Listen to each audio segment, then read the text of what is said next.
Perkenalkan, nama saya Darmansyah, saya dari Yayasan IGET, Inspirasi Gerakan Eliminasi Tuberkulosis.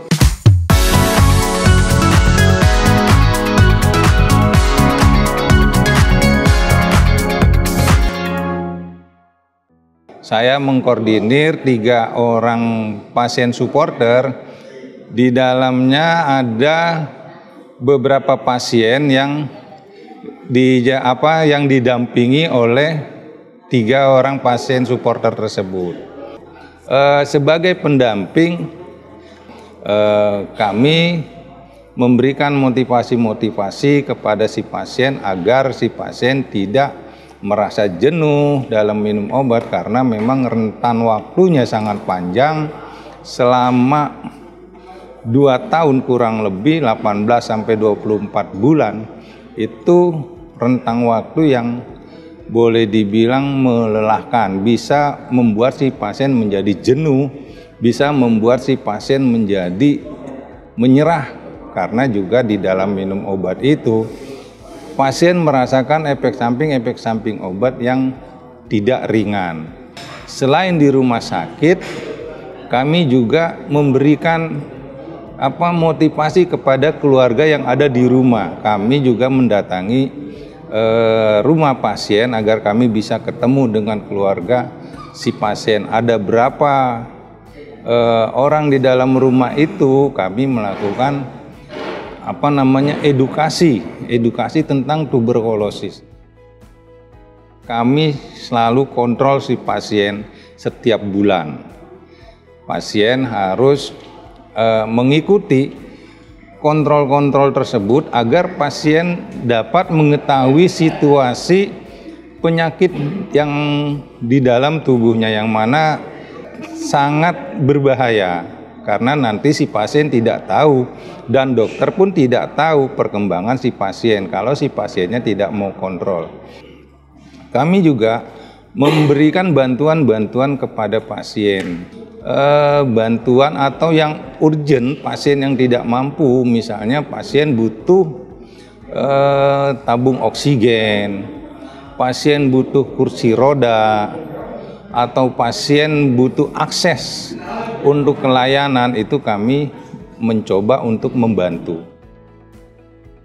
Tapi dalam pendampingan itu pun kita tidak mudah, karena tipe-tipe pasien itu banyak. Ada yang tidak sabar, ada pasien yang pemarah juga. Kadang kalau pasien sudah terpengaruh oleh efek samping obat, itu si pendamping pasien itu harus betul-betul sabar. Jadi tidak semua pasien itu mau mendengar apa yang diucapkan oleh petugas maupun pendamping pasien. Kadang pasien ada yang bersifat masa bodoh dengan apa yang menjadi ketentuan dalam program TB ini. Ada juga pasien yang sudah merasa sehat, jadi dia sudah jarang untuk kontrol ke poli, untuk kontrol ke rumah sakit. Ada juga pasien tidak mau kembali berobat karena dia merasa ada efek samping obat yang membuat dia tidak bisa melakukan apa-apa. Nah, di sini peran pendamping itu sangat diperlukan untuk mengembalikan si pasien ke rumah sakit agar mencegah penularan kepada orang lain, atau khususnya bagi keluarga si pasien itu sendiri. Kalau pasien baru beberapa hari minum obat terus dia mangkir, itu menjadi penyebaran penularan tuberkulosisnya itu akan menjadi banyak, menjadi meluas kemana-mana. Dan MK pun berperan di situ untuk mengembalikan si pasien. Dan apabila memang si pasien benar-benar sudah tidak mau kembali, langkah selanjutnya kami akan menggunakan lintas sektor. Nah, lintas sektor inilah yang akan berperan membantu kami untuk mengembalikan si pasien. Kadang biasanya pasien kalau sudah sudah berhadapan dengan lintas sektor, ada yang mau menerima, ada yang malah marah-marah, malah ada yang merasa privasinya terganggu. Nah, ini sebetulnya kendala, menjadi masalah bagi pendamping, karena pendamping pun tidak bisa memaksa si pasien, karena si pasien punya hak untuk tidak berobat, tapi pasien juga punya hak untuk tidak menyebarkan penyakitnya kepada orang lain, karena orang lain punya hak untuk sehat juga. Nah, ini menjadi dilema bagi pendamping pasien.